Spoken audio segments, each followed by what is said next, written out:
This is going to be the second part of the talk that we were having yesterday when Mark was a kid. And we're right here right now, and I'm going to let Mark do a little bit of talking and talk to us about what it was like growing up. Okay, here you go, Mark. I'm going to recap a little bit of the last interview. Well, first of all, thanks, Raul. I remember, again, my dad buying me a pair of dress shoes, and I actually remember the size. They were 7.5, and I was really happy that he did that for me. But there was a problem, and I didn't tell my dad in the beginning, is they didn't fit.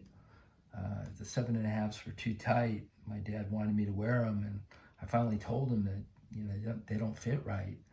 And he was a little disappointed because he had put a lot of time looking for the perfect pair of dress shoes for me.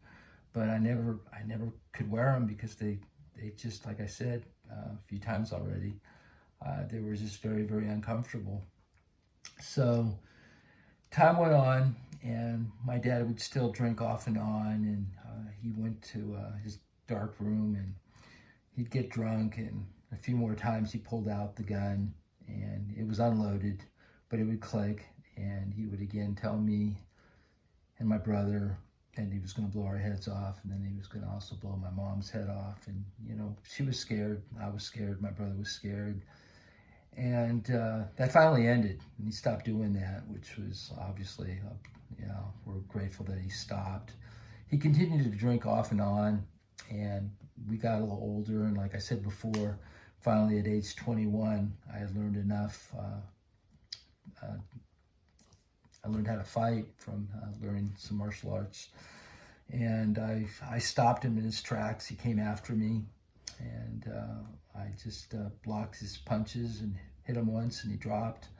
Again, the police came over, and they didn't do much. They just said, don't hit your dad, and said to my dad, you're drunk, you can't hit your son. And that was the end of that.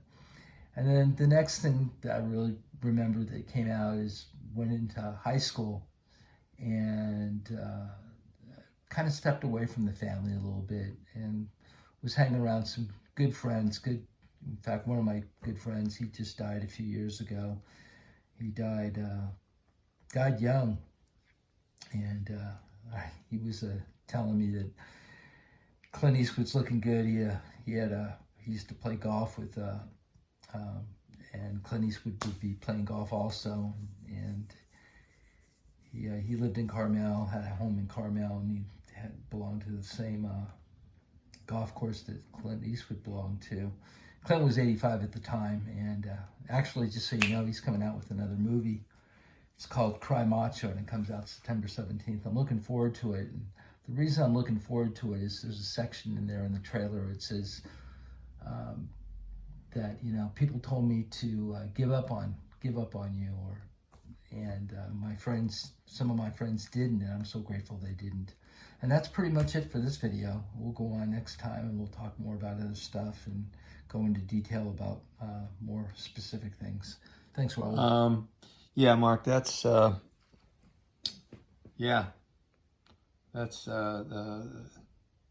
quite interesting. Your father, he went out to try to get you the pair of shoes, and it just, for whatever reason, they didn't fit, or it didn't work out, and he got upset about it. Sometimes things like that happen, and I know what you mean. You can only do what you're just a kid. You have no clue.